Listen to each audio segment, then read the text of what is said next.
Good morning. Are you ready to hear about some more APIs? All right.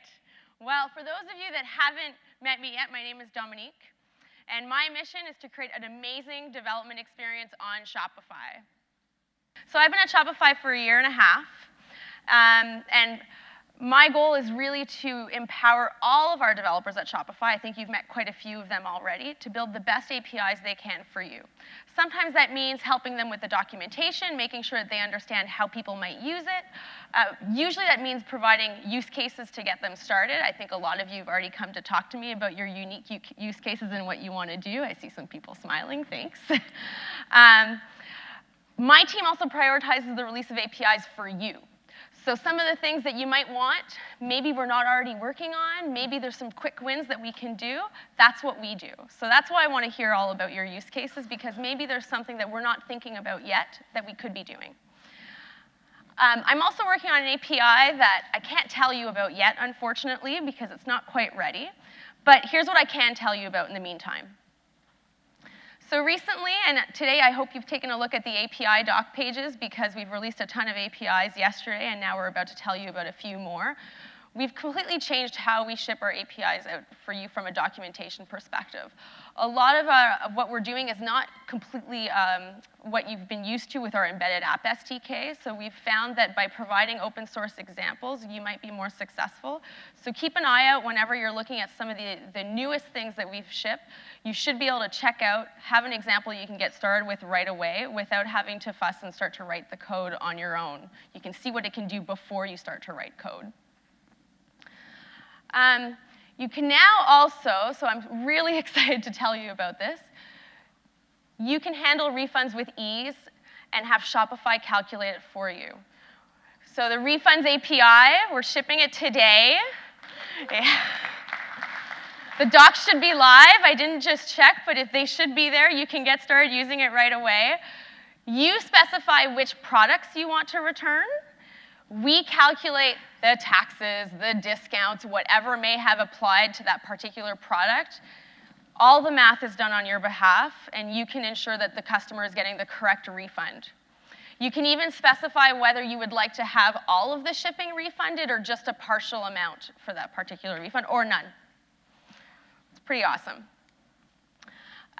We also recognize that you, in many cases, are the experts. I've talked to a few of you that do quite a bit that we don't want to do, actually, that we want you to be the experts and to take advantage of that expertise that you have and bring it to our customers.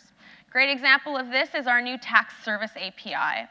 This API will enable companies that have expertise in whatever regulations may apply to specific products on an order and taxes that may be beneficial to apply there, to ensure that our merchants and our customers are paying the right taxes on those products.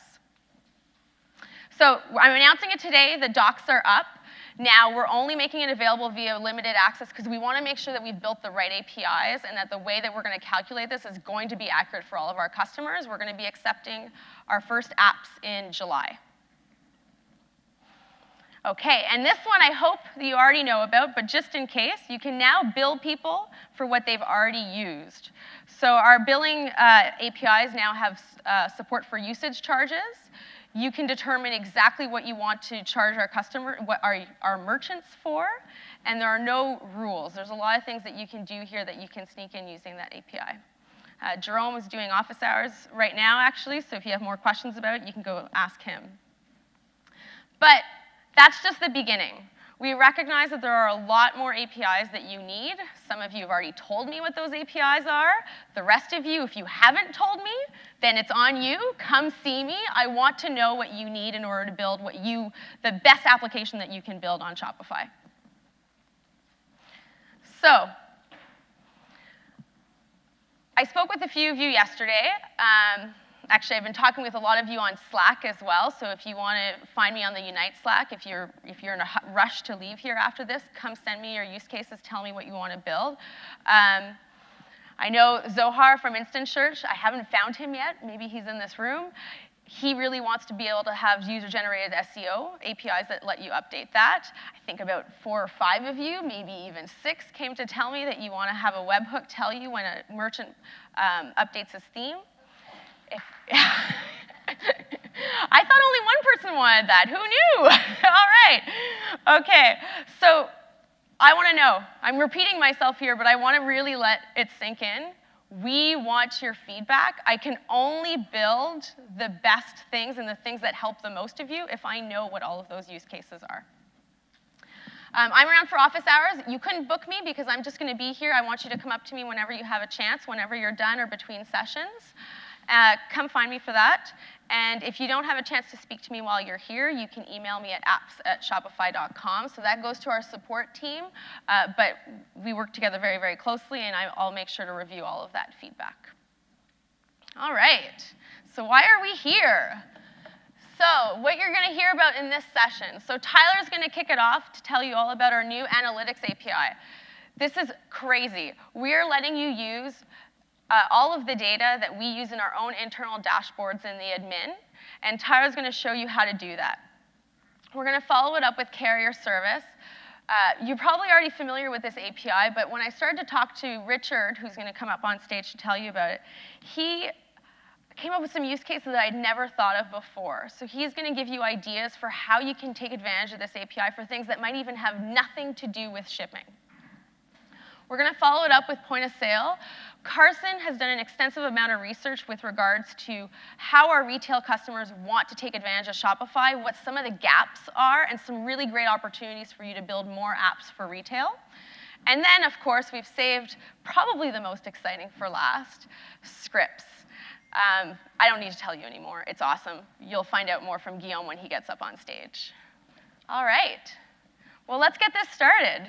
Again, so my name is Dominique, and if you come find me during office hours, I want to know what you want to build. Come help me build the best apps on Shopify. Thanks.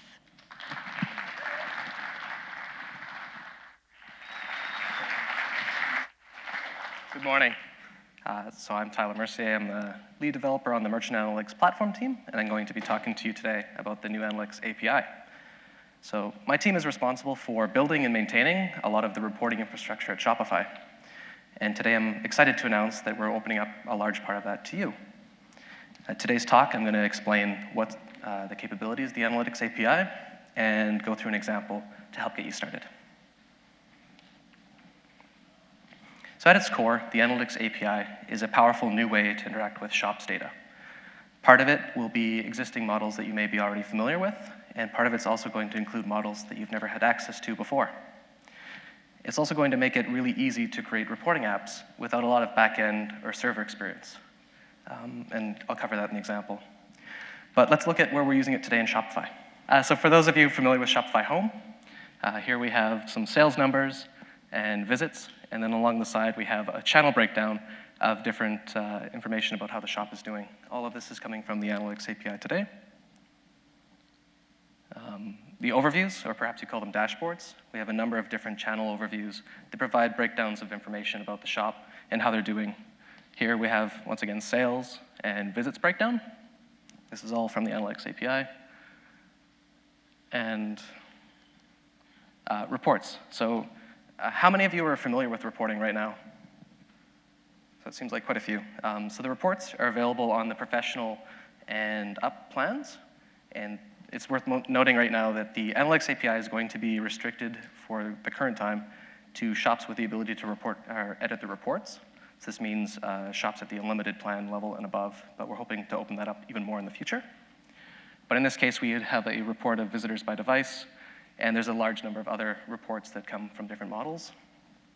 So those will also be open to you eventually. And what can you do with it?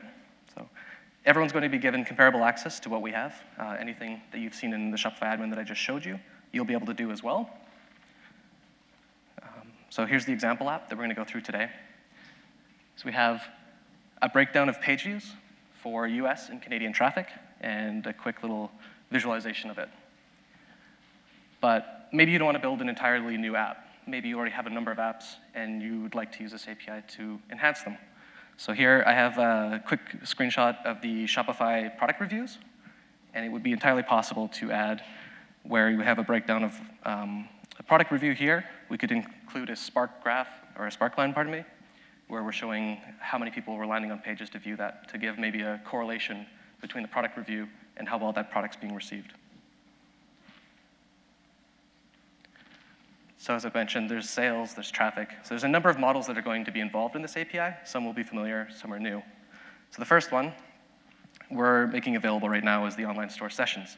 So this is all of the traffic that a storefront would receive is being recorded and saved in our systems. And it's a very large data set. As you heard yesterday, there's over 20 billion page views for our merchants in total. So this last year, we added over 5.5 billion sessions, and this data is all going to be available. Additional to just the model itself, there's a number of different attributes to it that we think will be really interesting for you to use. So this includes things like how many page views total that session had, the duration of it. There's going to be geographical location, any UTM campaigns that were used, refers, search terms, where they landed on the site, a number of things that you'd be able to slice and dice in different ways to analyze. Along with that, we're also going to have the sales models and taxes and payments available coming soon. They're not coming out immediately. Currently, we have a large project underway where we're improving the way that we calculate sales at Shopify to be more attuned to accounting practices. So to avoid confusion in the meantime, we're just going to hold this back just for a little bit, but I'd expect them very soon. Along with these new models is something completely new. So we call it ShopifyQL. It's a SQL-like dialect that we use to interact with the API. Rather than breaking it down all in pieces, I would like to return to one of the examples I had before. So here we have the reports that I mentioned before that uses the Analytics API. And we have visitors by device. So form factor is also another attribute of the sessions model data. And here we have tablet, mobile, and desktop, and the total number of sessions that each of those has. And this is the ShopifyQL statement that would power this report. I feel it's pretty simple, but I'm sometimes biased about these things.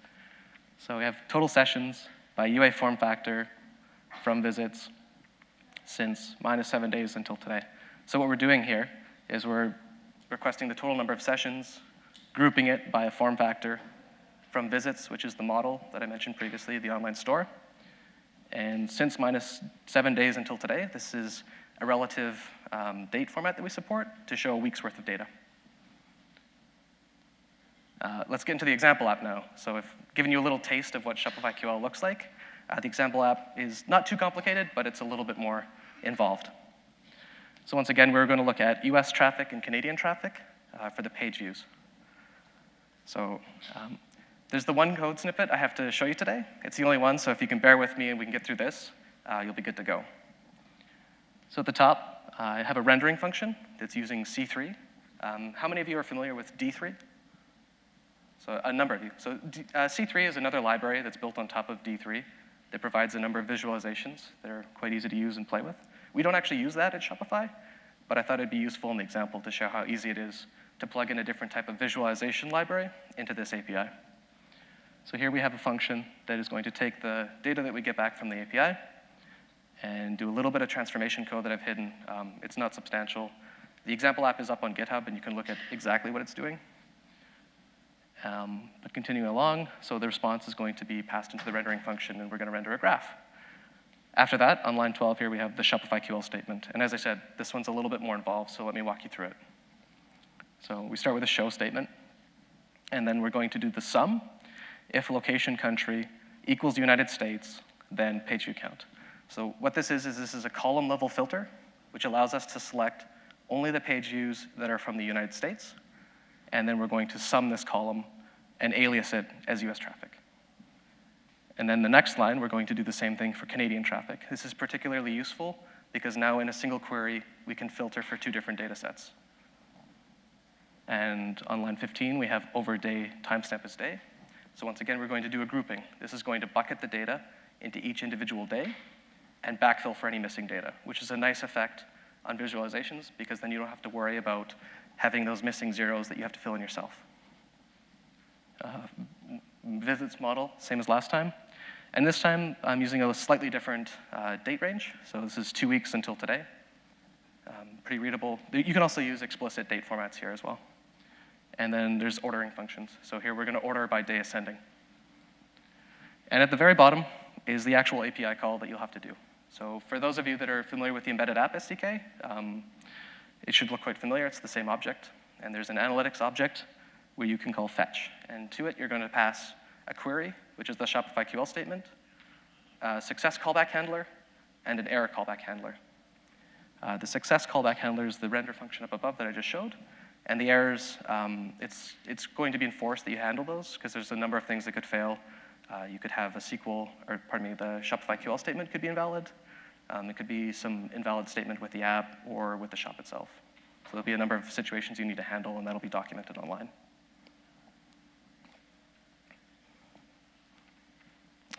And this is the response that we would get back from the server, just to break it down and show what type of data set you'd be working with. So if you recall, we were looking at US traffic and Canadian traffic. So here we have 3 different columns provided: day, US traffic, and Canadian traffic.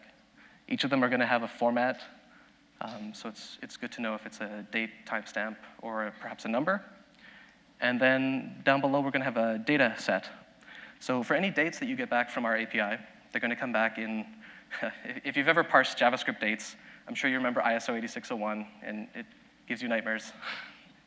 So you get it back in an ISO 8601 format with the offsets for the shop time. This means you can easily plug it into a library such as Moment and not have to worry about correcting for the shop's time itself when you're reporting things to them. And then after that, we would have the US and Canadian traffic numbers. It's worth mentioning that this API is primarily focused around aggregating data. So some of the models will be similar to models that you've used before within the regular Shopify API. But here, we're going to aggregate out that data quickly. And this is also why it's used within the Shopify admin. A number of different sales periods you want to look at and slice and dice. This API will make it very quick and easy to do so. Most of the queries will come back in sub-second. Usually, it's less than 100 millisecond response time. And it's also a client-side API. So this means that the requests themselves are going to be coming from the merchants running your apps directly to our servers. And there's a number of benefits that come from this. As I mentioned earlier, this is going to be an easy API for you to use. So you don't have to worry about importing any data. There's no app setup. When someone adds the app, you don't have to rush and pull everything down and worry about rate limits. There's no background jobs or cron jobs. And we're going to be clear about the freshness of the data that you're receiving. So in the case of the storefronts, the online sessions model, the SLA for that is essentially 5 seconds. So it's as near real time as you could expect. And along with not importing the data, of course, you don't have to, without importing the data, you also don't have to worry about storing the data. So there's no storage costs or database management, and less security concerns or specific access controls for you. Really, what this API is designed for is to give you a leg up to build beautiful reports for our merchants. So really, that's what we want to focus on here, is that it's going to give you an opportunity to build something that is perhaps a new way to look at data that we already present, or a way to provide for a niche that is not being met right now. So to give you another little head start here, I've gone through a couple examples that I thought would be interesting that perhaps someone could build. So I have the calendar heat map here. If anyone's used GitHub, I'm sure you've seen the bar below, which explains your activity. Well, this is a really nice visualization because it gives you, at a glance, what's going on in your shop at a very high level. So this could very quickly call out seasonal trends or traffic data that had happened that maybe you need to dig into deeper and figure out what was going on. Along with this, perhaps you want to do a map. You could look at a campaign for specific countries, say introducing better shipping rates for Canada, so you could see if Canadians perhaps buy more from your shop. Or if you want to really be out there, you could do a graph where you have a relationship between a customer that comes to your shop and products that they purchase, and then make recommendations to a merchant using your app about other products that they may want to purchase, and run an email campaign to recommend it to them with a discount. Hopefully, you've seen that this API is not too scary, and that in order to get set up, it's equally easy. So if you're using the embedded app SDK today, it already comes bundled with it, and the only thing you would have to do is add the read analytics scope to your OAuth. The docs are available online. So the schema I mentioned earlier today is documented in its entirety. There's a number of aggregate aliases that will help deal with like the page view totals. The ShopifyQL itself is also documented online if you want to learn more about it. And there's also a tutorial set up, and the example app that I went through today is also available there for you. Once again, so my name is Tyler Mercier, lead developer on the Merchant Analytics platform, and I'll be available for office hours. Perhaps you want to come talk to me about how we deal with rate limiting, or what other schemas are coming up soon. I mentioned taxes and payments and sales, but there's also a number of other things that we're doing on the side. Hi, everyone. As the voice above said, I'm Richard Blair. I'm a senior software developer on the shipping team. And today I'm here to talk to you about the Carrier Service API. So what is that? It's the thing that shows shipping rates at checkout. You've all spent a lot of time developing a lot of great apps that help merchants do things like manage their inventory, their products. We've done things like develop themes. And as a result, the customers added the product to the cart. They go ahead, they proceed to checkout, and for a $20 item, they're presented with something like a $20 shipping rate. Obviously, they're not going to buy that. So that's the power of this API. It allows you to have control over the shipping rates displayed at checkout to help merchants convert carts into conversions into orders. That's what this thing does. It puts a lot of power in your hands, and it lets you empower the merchant. Now, you're probably thinking, but I'm not a shipper. I don't really care about shipping rates. That's fair, but this thing's not just for shippers. You can do all sorts of crazy stuff with this thing. So if you don't return shipping rates at checkout, and the merchant doesn't have anything else configured to return shipping rates, the customers are presented with nothing, which means that you just prevented the checkout. Now this is dangerous, but it's also powerful. You can do things like track the success of a checkout, offer multi-location inventory, so that you can combine shipping rates from more than one location and offer accurate shipping rates. All merchants want with shipping rates is to not lose money. When it comes to shipping, they just want to break even. They're not looking to make money. They want to make the sale and not lose any money on the shipping. Large Plus customers frequently have very complex shipping needs. But beyond that, they have really weird business cases that require them to do things weird, and the only way to really kind of accomplish it is by using the Carrier Service API. Also, you can use this just as like a complementary feature to the thing you've already built. You would be surprised at the type of things that you'll be able to offer. Obviously, it's really good for shippers. If you run a shipping company, I highly recommend you integrate with this thing. That way, like, there's a lot of regionals in the United States, a lot of regional shippers. If you're one of those guys, you want to plug this in, get your shipping company in front of our merchants. You're allowing merchants to offer better rates at checkout, enable merchants to offer local deliveries. Now this is cool. You can do things like develop a carrier service for just one city so that if a merchant is offering local deliveries, they can configure it to offer shipping rates in that region or in that area and have them be accurate. You're giving the merchants more control. So right now, if you've been to the shipping settings in Shopify, it's actually not super great. And the reason is we only allow them to configure to the state level or the province level. You can give merchants the power to offer more granular shipping rates. This is something that they want to do. It's just not something Shopify is going to do. I don't want to go and have to learn about every single little region in the entire world.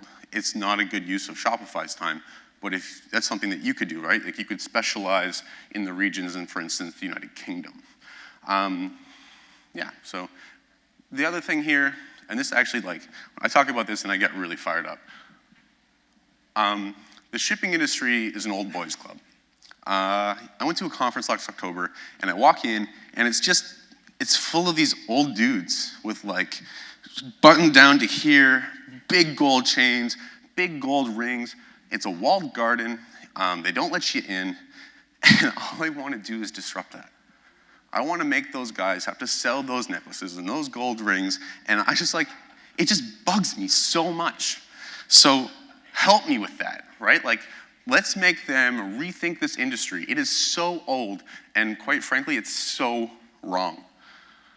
had to stop myself from swearing there. Who shops on the unlimited plan and above? I know this restriction kind of sucks, but realistically, the people that are going to be paying for your app a lot of the times are going to be these guys. They're the ones with the complex shipping needs. They're also the ones with the orders. So they're the ones that are going to be using it anyway. It's super, super simple. We're talking 2 endpoints. One to create your carrier service, the other one so that we can ask you for shipping rates. That's it. Super low barrier to entry. You could hack one together in honestly an afternoon. Okay. So the first endpoint, you're going to just create your carrier service. As opposed to this endpoint here, the carrierservice.json, it includes the name of your carrier service, the callback URL. The callback URL is the thing that we're going to reach out to you and ask shipping rates for. And the format you'd like us to send. Now, you can specify JSON or XML, but this is 2016. I'd really prefer to use JSON, not XML. Also, if I have to debug your app and I have to visually parse XML, it makes it significantly harder for me to do. So let's all just use JSON. And then there's a little flag in there that tells us whether or not we can query your endpoint. This is so that the merchant can decide what kind of shipping rates they want to display at checkout. So you might return 10 shipping rates, and the merchant can go into the Shopify admin and be like, actually, I only want 3 of these. Again, this is about the merchant's control, right? The callback URL. We'll send you the source and destination address, a list of the items in the checkout, and the currency the shop uses. This last one's super important. We're telling you what currency to display the rates at checkout. If the shop is configured to return euro and you return USD, that's obviously not going to work, and we don't know, right? So we can't do the conversion for you. So it's really up to you to do on-the-fly currency conversion. There's all sorts of libraries for that. What you'll give us is a formatted shipping rates payload or an empty array if you don't have any shipping options for that order. Cashin. As you know, we have a lot of traffic. We've talked a lot about that this week. So as a result, we end up having to cache shipping rates. What we cache based off of is the shop, the variance in the order, quantities, the addresses, item weights, and if the signature is required upon delivery. We only cache them for 24 hours. The likelihood of all these things matching aren't super high, so most of the time you don't have to worry about this. What's the chances that the exact same person at the exact same address is going to order the exact same thing in 24 hours? This is pretty low, right? Response time. If you think about this, if you're going through a checkout and it takes 4 or 5 seconds to get shipping rates, are you going to sit there and wait around? We've talked a lot this week about people sitting on their couch trying to buy something, and if they're just going to sit there and wait and watch a little spinner go, you're just going to leave, right? So I'd really like you to make your app respond in sub-second. Now, honestly, USPS always responds in about 300 milliseconds. So if you can't do that, I don't know why you're here, right? It's not a lot of work. Make it happen. This is super powerful. It directly impacts checkout. Now, there's not many places in Shopify where you get to inject something into checkout. This is one of them. Again, you can do things like prevented checkout. You can drastically increase the price of shipping or drastically drop them. The thing about this, though, is you do need to be responsible. Merchants are in business to make money, just like all of you. And if you start costing them, then obviously they're going to uninstall your app. So prevented checkout. Like I said earlier, if the shop has no other shipping providers and you return no rates, checkout stops, nothing can go further, game over. This is what that looks like. So obviously, in this case, I'm not going to be able to get my hot dogs, which I'm probably going to be pretty disappointed about. This is super, super dangerous, like I said. Don't just go letting merchants lose money. Like that's not okay. But it's also incredibly enabling. There are a lot of circumstances where enabling a checkout to finish is actually irresponsible. There's times where, for instance, if you're in Colorado, you're selling marijuana, you can't sell that to other states. don't return a shipping rate for that. And there's other circumstances too, right? Like I may have various products that for whatever reason, one state or another may allow to be shipped there, but for other things they're not. So you can look at the checkout and you can say, yeah, this thing has something that I can't ship to that state, stop it. You can, perishable food items, actually another good one. Items too large for delivery. This happens, not super frequently, but people buy things like the size of elephants, and that's probably not up to you to be responsible for that shipping thing. Shop is showing local love. That's a case where the shop just only wants to deal with the city, right? They don't want to go outside those bounds. And like I said, at Shopify, we only let them configure to the state level. So if it's outside the city, then you would prevent the checkout. Age restrictions. This one's interesting. You could build, there are age restriction apps already. If you integrated with the carrier service API and you were able to track the cart and the checkout, you could actually prevent the checkout if the person hadn't verified their age. The other thing you can do with this is user-specified granularity. Things like using postal codes to specify a shipping rate for a certain postal code block. In the UK, they have regions which are different between shippers. This is kind of annoying, and it's actually a really hard problem to solve. And that's a really great area for app developers. UK is in the exact same boat.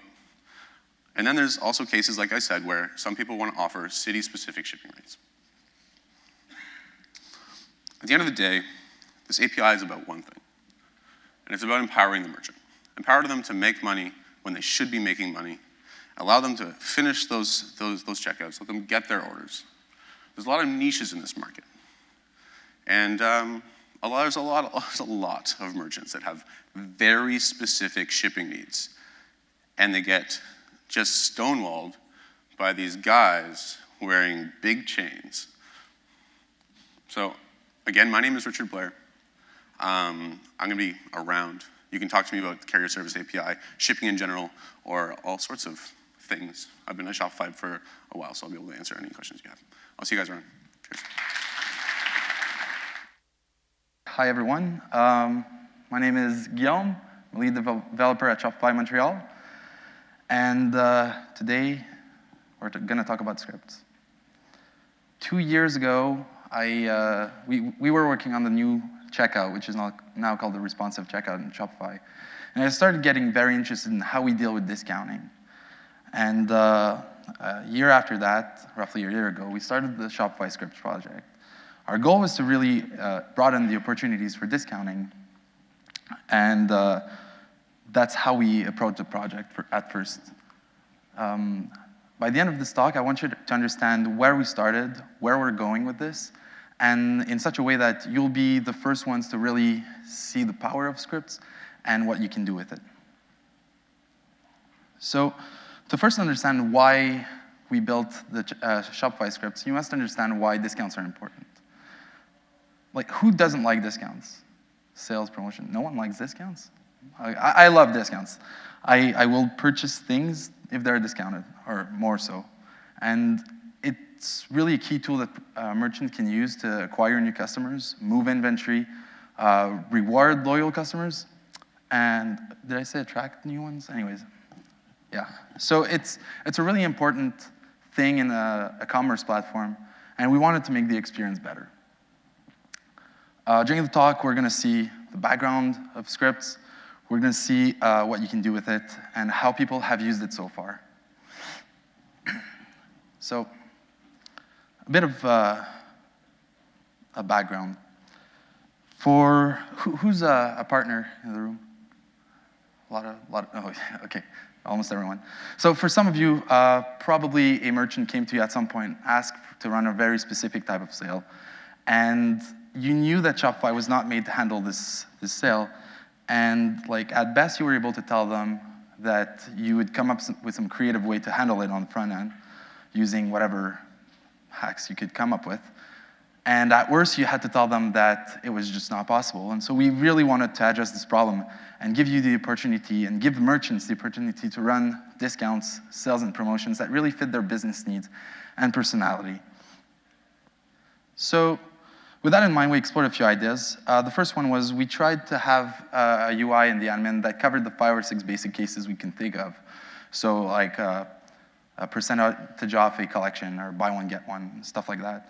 But we found that it didn't really extend the possibilities for discounting in Shopify. So then we tried the opposite approach, which was having a really complex UI that would have all the rules that make something apply and then all the effects that it would have. But that solution really was too complex and overwhelmed the people that were using it. The third approach we tried was using an API so we would send the cart and expect some discounts back. However, in the critical checkout path, this was just too slow and we couldn't afford it. And what we realized throughout these approaches was that the underlying code that provided the discounts never really changed. It was always the same code or roughly the same thing. And we thought, what if we actually let merchants write this? It's going to simplify our job a lot. And at first, that was a joke. But then we kept thinking about it, and the idea grew on us. And so we tried it. The first prototype that we built for Shopify scripts was it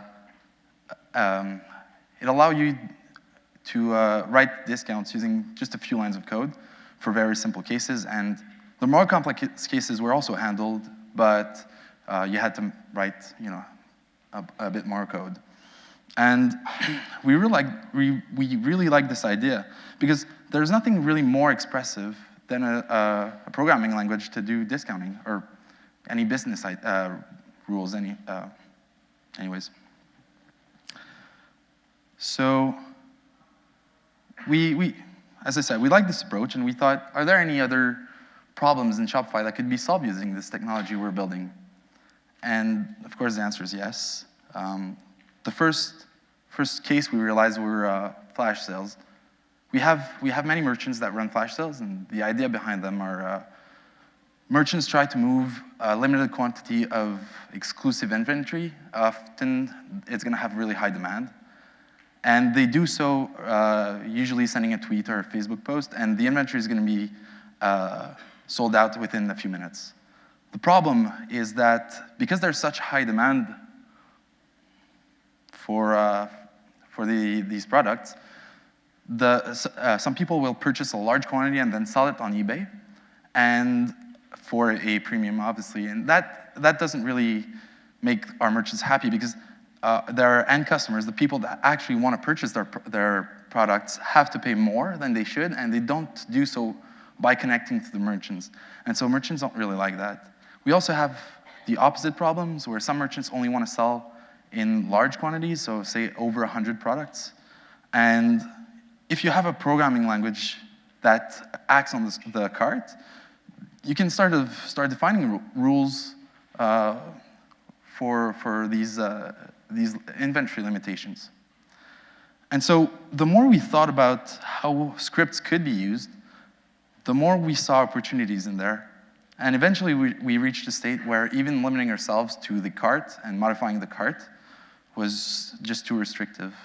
At that point, we decided that it was probably just better to envision that Shopify scripts would be embedded everywhere on the platform, and that we could modify pretty much any business rules that we can think of. Today, what we're shipping, or rather yesterday, what we shipped, was the ability to do discounting on carts, the first phase of the project. So what you can do, and of course, these are just examples, you can do much more than this, but you can, today you can do tiered pricing, customer-specific discounts, buy one, get ones, and pretty much anything else you can think of that acts on line item prices. To get started using scripts, we really want you to be able to hit the ground running and start building as quickly as possible. And so we built an app that you can use. You probably saw it in Jean-Michel's demo. It's the script editor, and it's available in the App Store. So to get you started quickly, we built in a few examples.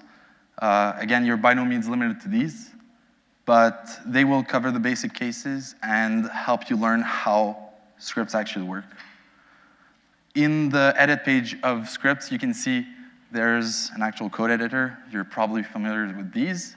And on the left-hand side, it's a cart builder where you can add products and specify the quantity of them. You can play with the customers and whatnot. And so at the top, you probably don't see, but there's a run button. And if you hit it, it's going to run the script on the cart that you just built. And you can see the effects of the script on the cart itself. And so you can see the first product was discounted by 10% because that's what the script specifies, but the second product was not impacted. One of the really cool things about scripts is that for the first time ever, you can actually show discounts in the cart. And to do this, you're going to have to modify the liquid a bit. If you don't do so, you're still going to see the correct prices, but you're not going to see the strike-through prices and the discount messages. The docs have been updated. Every single Shopify theme has been updated, so we got you covered there. The scripts themselves are really simple. For example, if you wanted to give 10% off, this is the only thing you need to write. The first line is just looping over each item. Second line is multiplying the original price by 90%, effectively giving a 10% discount. Then we reassign the new price to the line item, specifying a message. That's the message that will get shown in the cart page. And yeah, that's it. And then you have to reassign to the output. And that's really all it takes. So if you need more examples, we have a Github repository that contains many examples that are not covered in the templates. We've also updated Shopify documentation to get you running and document the whole API. And we have a new section in the forums to help you out with there. We've been running the beta for Shopify scripts for a few months, and I'm really stoked to show you the amazing experiences that our partners and merchants have built. The first merchant I want to talk about is Thinks. They sell underwear for women, and when you go through their purchase process, you're shown this cart builder. They ask you to select the quantity of each product you want to buy, and when you do so, when you add one of either, it shows you a message that says, add 2 more for 10% discount. And this is a great way to upsell the product because it's very contextual, and it shows to the customers that you're giving them more value for every dollar they're spending. And the cool thing is, if you actually add 2 pairs to get the 10% discount, they actually show you add 2 more pairs for 15%. And effectively, that's how they did tier discounting. A second merchant I want to talk about is MMA Warehouse. They run giveaways on a regular basis, and if you were able to read the fine print red line there, it says if you buy over $50 worth of this collection of product, you're going to get a free water bottle. And the messaging in giveaways like this is a bit tricky, but I really like the way they did it. When you add the $50th of products to your cart, this modal shows up saying, if you purchase this water bottle, it's going to be free. Do you want it? And yeah, I do. And as you can see in the cart, now the water bottle is actually $0. And you may be wondering, yeah, but what if the person doesn't want to pay and the water bottle is free? If you remove the precondition, so the items that we're summing to over $50, then you have to pay for the water bottle, which is exactly what you expect. There's 3 more cases I want to talk about. First, grades here. You saw it in the video that JML shown. If you purchase more than or 2 pairs or more of shoes, you get a discount. Campus Protein uses Shopify scripts to give samples. When you purchase a product, they give you a sample of another product. And kids' shoes is actually my favorite. This really exemplifies how creative you can be with Shopify scripts. They sell shoes for kids. You didn't guess that, right? If you don't know what kids are, they're tiny human beings that outgrow whatever you buy for them, and including shoes.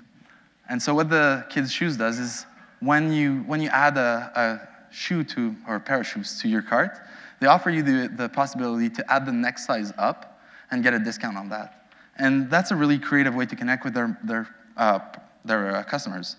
If they were doing, if they were selling nails, it doesn't really make sense to offer to buy a 3.5-inch nail if you buy the 3-inch. I don't know. And so, I guess what I'm trying to say is, I want you to start being creative with how you're going to do discounting and what you're going to offer to your customers, your clients. And I want you to start thinking, what's going to be your first script? Who are you going to call tomorrow and say, you know that promotion you wanted to run? Now we can do it. If you have any more questions, I'll be available during office hours. Thank you.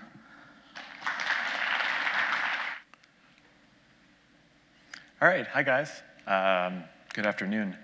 My name is Carson Brown, and I'm really excited to talk to you guys about the possibilities that have been opened up with apps on Shopify POS. This is a project that I led from inception through to launch, and since launch, it was available by request only. And as of today, it's now being opened up for more apps and for more developers. I'm going to get into all of that through this talk.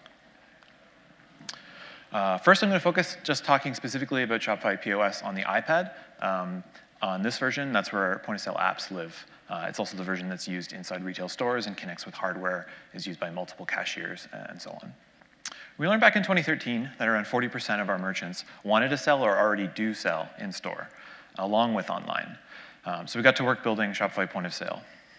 This channel now represents a significant portion of our total merchant GMV, around 15%, and has become our second largest channel after online store. For our merchants, this app really has become what's known as Shopify inside the store. This is where they deal with their customers face-to-face. This is where they deal with the inventory that's sitting on the shelves, and this is where they make their money. In terms of merchant demographics, they range from owner-operators to multiple cashiers, managers, the whole retail show. They range from both longtime retailers who are selling online for the first time and using a combined offering from Shopify, and online entrepreneurs who are opening their first store or first pop-up shop and using POS to hook up with their online store. This SDK is great for publishing apps for sale to our merchants on the App Store, but it's also possible to build private apps. So you Shopify experts and app developers out there can really customize point of sale for each of your customers in terms of building the solutions that they need. At Shopify, you probably heard this a few times, but we use the internal product rule of making the important things easy and everything else possible. And so point of sale remains very approachable and simple to use for everyone. And we're really keen to see our partners build and extend the product for specialized customers and really do that second half of making everything else possible and building into each niche. I'm going to fill the rest of this talk with examples and things we've heard our customers ask for. For example, our jewelers out there are looking for the ability to assemble jewelry products based on individual parts on a per customer basis. Things like picking the gem or the material for that bracelet or the necklace. Or bike shops needing to create work orders and partially fulfill or partially manage as each component of the bike is rebuilt or the repair order is completed. We're also looking for partners to bring in features such as deep integrations, being able to build VIP customer discounts, or pulling in another customer CRM. Also the ability to bundle products together, like when they're sold together at a craft fair or for a special deal. Also, being able to capture and report on post-sale feedback. Those little surveys you see at the end of a sale from the customer side, or handling internal logic for the business. This SDK enables you to extend our native app using the web tools that you're accustomed to. We've got great CSS themes that look great on an iPad, and you're welcome to reuse and remix them any way you please. Point-of-sale apps are essentially Shopify embedded apps that you may have used before in our admin, but wrapped by our native iPad app and display great on mobile. In terms of interactivity, we're looking for short, goal-oriented flows that cashiers can accomplish and get in and out of quickly, in both the sales flow and as dedicated standalone experiences. I'm going to walk you through each of the integration points in turn in the next few slides. And I'm also going to call out even more examples that we've seen our merchants ask for. We're actually really excited about this one. We call it the full screen app integration, and it lets developers build rich experiences within POS without having to build a native app, and our merchants don't have to switch applications to another one. Apps, as you saw in the video, are accessed from the side drawer and shown in a grid, reminiscent of what you might have seen in the admin. The difference here is they're running directly inside of the point of sale sitting on the desk. From here, apps can help owners and cashiers with any task that improves the business. Things like looking up customer information or running a new marketing campaign, viewing customer feedback, maybe that happened on the online store, dealing with fulfillment orders that have come in through another channel that are being picked up, things like that. Managing staff information or onboarding new users. Looking up product information or customer analytics in downtime. Setting up appointments, events, or work orders, the things that need to happen in the online or in the retail store. Being able to manage cashier shift schedules, that's another big ask our merchants have made. And in-store reports using perhaps the API that Tyler talked about earlier. Full screen apps should generally not involve very long and multi-step flows, but should still be timely and serve up relevant information when appropriate. Remember, this is the point of sale that's sitting on the cash, and so if the customer walks up, the merchant's gonna have to close the app and get back to running through a sale.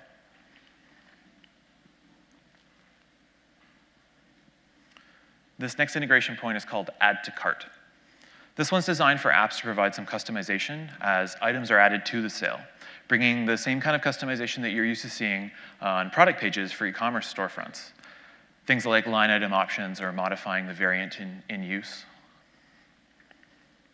You can see here in the video that I'm adding a custom line item property for embroidery information on the product being added to the cart.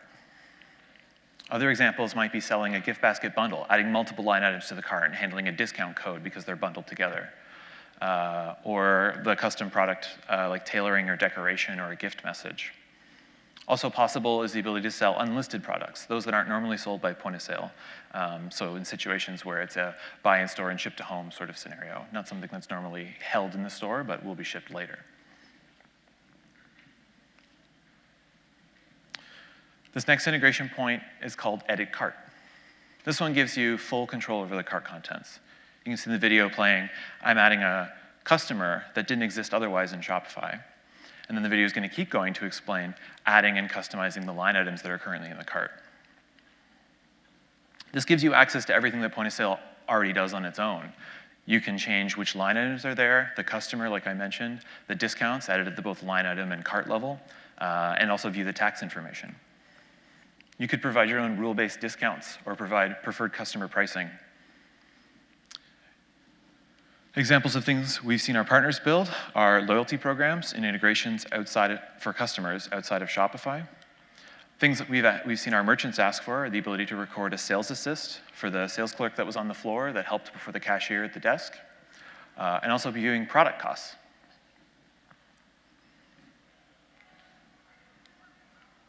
This last integration point is called Order Complete. You can see here in the video our app, Order Printer. This one's for Wrapup Actions after the sale's been finished. The order exists, it's been posted to Shopify, and you're given the order ID to do anything that you would otherwise need to do.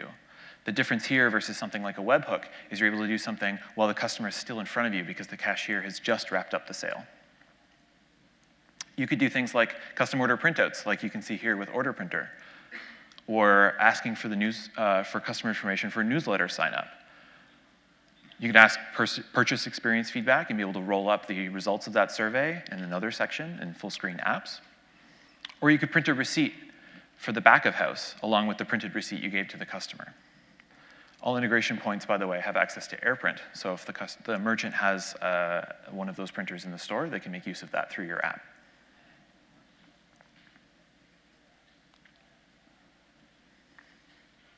In terms of using the SDK, it layers over top of embedded apps for the admin. If you've used the EA SDK before, point-of-sale apps are just a thin layer on top. If you haven't used the EA SDK, we've got examples in our docs and samples in a variety of languages.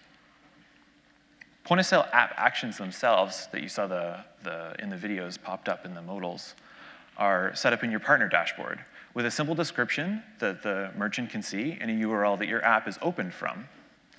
Once your app is opened, you're able to call this simple ready function, which is very reminiscent to the one you see for the EA SDK.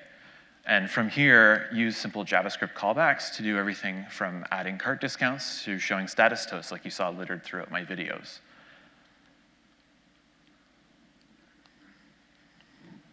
In terms of building great apps, they need to be easy to use because point of sale has always been designed to be fast and efficient for both the merchant behind the desk and the customer in front of it. That merchant is already in a very high-stress situation while conducting that sale. Merchants want to focus on making a great sales experience, not poking and prodding and trying to figure out how to make their point of sale conduct and get through and make the payment. So your app needs to be able to extend this flow without making it all too complicated. Invested workflows, like I talked about before, really belong in the apps section, making use of a full-screen version in order to build an experience outside of the sales flow and really enrich the merchant's back-office functionalities. At Shopify, we're looking for great apps to feature, and our merchants are looking for great point-of-sale apps that they can use daily. We all want great apps that build on the fast sales flow already in point-of-sale. As of today, this SDK is available to all new apps created in your partner dashboards. After saving your initial changes, you're able to basically enable this functionality and see it live inside of point-of-sale. Existing apps can be brought to point of sale. Just get in touch with our docs or the email address I'll put up on the next slide. We've also been publishing the source to the example app I've been using in these videos. You'll be able to get it from the URL here. And we've revised our docs to be easier to read and follow along with. I hope you've enjoyed this run through the Point of Sale App SDK and that it's inspired you to bring new experiences to our merchants and your customers. If you have any questions for follow-up, Guy, myself, and Josh will be available to talk through using our SDK, which kinds of products make most sense here, and the kinds of things we've heard our merchants ask for. Thanks very much.